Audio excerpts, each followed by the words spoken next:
Hello बच्चों, आइए इस प्रश्न को पढ़ते हैं। सीमांत वेग से क्या तात्पर्य है? आइए इस प्रश्न की मुख्य अवधारणा की चर्चा करें। मुख्य अवधारणा, मान लीजिए हमारे पास में एक तरल है, मतलब ये गैस भी हो सकता है और ये द्रव भी हो सकता है। कुछ इस तरीके से उसको ले लिया हमने। पृथ्वी तल इधर कुछ नीचे है, कुछ इस तरीके से। हम क्या करते हैं कि इसके अंदर एक गोली वस्तु रख देते हैं, कुछ इस तरीके से। गोली वस्तु को हम क्या करते हैं, किसी भी एक दिशा में चलाना शुरू करते हैं v गति से। तो होता यह है, मान लीजिए इस गोली वस्तु की जो त्रिज्या है वो r है। जो ये द्रव है अथवा जो ये गैस है बाहर, वो इस गोले वस्तु के ऊपर इसकी गति के विपरीत दिशा में घर्षण बल लगाने लगता है, जिसको हम F नाम दे देते हैं। अगर इस द्रव का अथवा इस गैस का श्यानता गुणांक जीटा है, तो इस F का मान लिखा जाता है स्टोक के नियम से 6 पाई जीटा R V के बराबर। तो इस मुख्य अवधारणा का इस्तेमाल करके आइए इस प्रश्न को हल करते हैं। चलिए मान लेते हैं हमारे पास में यहाँ पे तरल है, गैस भी हो सकता है, द्रव भी हो सकता है, और जो पृथ्वी तल है वो कहीं नीचे है, मान लीजिए कुछ इस तरीके से।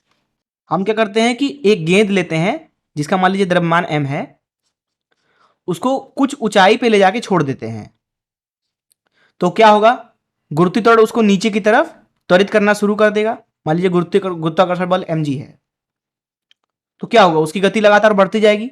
मान लीजिए अभी के लिए ये v गति से नीचे जा रहा है। अब क्योंकि v गति से ये नीचे जा रहा है, तो ऊपर की दिशा में इसके ऊपर घर्षण बल लगेगा F। अब इसके ऊपर उत्प्लावन बल भी लगेगा, जो कि ऊपर की दिशा में ही होगा, U। अब जो यहाँ पे F है, ये घर्षण बल, उसका मान जैसा कि मैंने आपको बताया कि वो है 6 पाई ईटा आर वी के बराबर।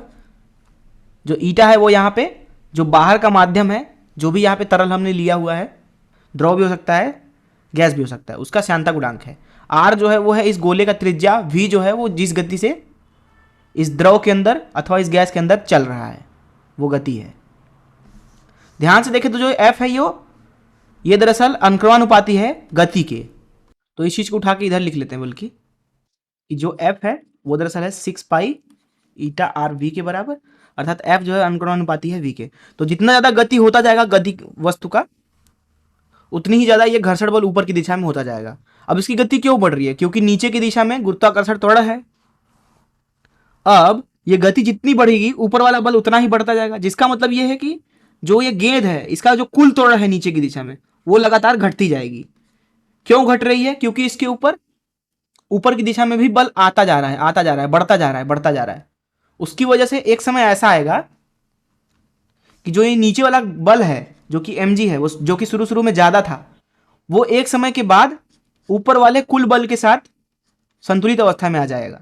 u जो है एक नियतांक है, अगर हम u का मान लिखना चाहें तो वह हो जाएगा u बराबर, यानी कि उत्प्लावन बल।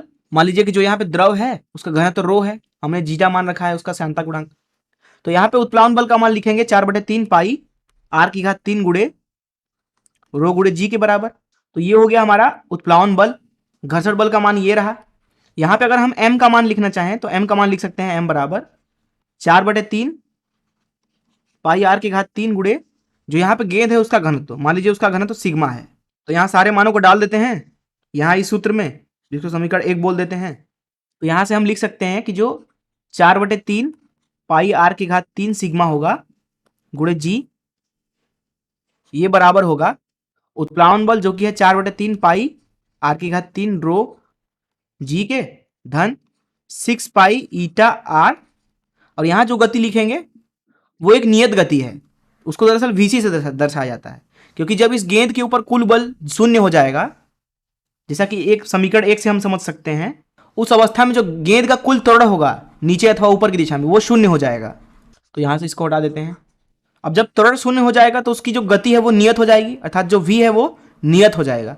इस नियत गति को दरअसल vc से दर्शाया जाता है, इसको क्रांतिक गति बोलते हैं। और इसी गति को सीमांत गति भी बोलते हैं, क्योंकि इस गति से ज्यादा गति इस गेंद की कभी भी नहीं हो सकती है, क्योंकि यही वो गति है जिसके बाद वस्तु के ऊपर कुल बल शून्य हो जाएगा। जब कुल बल ही शून्य हो गया तो उसका गति कभी भी बदल ही नहीं सकता है। तो यही है सीमांत गति। यही इस प्रश्न में पूछा जा रहा था कि सीमांत वेग से क्या तात्पर्य है। तो हम बोल सकते हैं कि किसी तरल के अंदर किसी वस्तु का जो गति होता है वो दरअसल अगर हम उस वस्तु को तरल में छोड़ दें तो उसकी गति लगातार बढ़ती जाएगी, बढ़ती जाएगी, बढ़ती जाएगी। लेकिन एक समय ऐसा आता है जब उसकी गति किसी एक विशेष गति के मान से ज्यादा नहीं होती। उसके बाद वो नियत हो जाती है, क्योंकि वस्तु के ऊपर कुल बल लगना शून्य हो जाता है, अर्थात कुल नीचे वाला बल कुल ऊपर वाले बल के बराबर हो जाता है। वही अंतिम गति, वो अधिकतम गति जो वो वस्तु प्राप्त कर सकता है, सीमांत गति कहलाती है, जो कि यहाँ पे vc के बराबर है, जिसका मान हम इस सूत्र से भी निकाल सकते हैं दिए गए गोली वस्तु के लिए। तो इस तरीके से हमने इस प्रश्न को हल कर लिया। मैं आशा करता हूँ कि आपको इस प्रश्न का हल जरूर समझ में आया होगा। धन्यवाद।